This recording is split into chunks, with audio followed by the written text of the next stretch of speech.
Les patrons ne feraient pas des bons premiers ministres, c'est pas le même boulot. Jean Castex, PDG de la RATP, il a réussi à apaiser le dialogue social.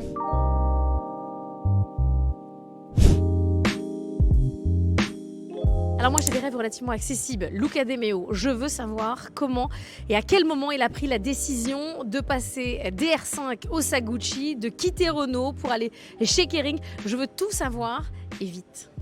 Warren Buffett, c'est le PDG de Berkshire Hathaway, c'est un investisseur américain qui a une intelligence hors norme, un franc-parler incroyable et qui surtout s'est jamais trompé dans ses investissements.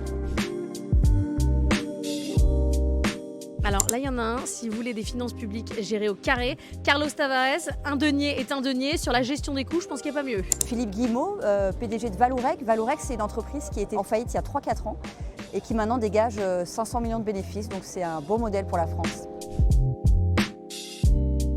Alors moi je pense que les patrons ne feraient pas des bons premiers ministres, c'est pas le même boulot. Mais si vous me demandez de choisir, il y a des profils comme Louis Gallois par exemple qui a géré la SNCF. Je pense qu'il sait ce que c'est qu'un conflit social et comment faire un consensus. Jean Castex, PDG de la RATP, il a réussi à apaiser le dialogue social. Il a vraiment de très bonnes relations avec les syndicats et je pense que c'est nécessaire aujourd'hui en France.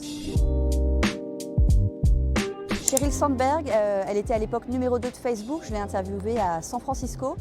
J'ai beaucoup aimé sa capacité à avoir de très hautes ambitions professionnelles tout en maintenant une vie de famille normale. Donc elle rentrait chez elle à 18 h le soir pour dîner avec ses enfants et elle retravaillait ensuite. Il y a Stella Li, la patronne de BYD, donc entreprise automobile chinoise. Je m'attendais clairement à un discours très policé dans la com et je fais face à une chef industrielle hyper capée, avec un discours hyper incisif. Franchement, je l'ai sous-estimée et j'aurais pas dû. Bill Gates, c'est le premier patron qui a donné toute sa fortune à la philanthropie.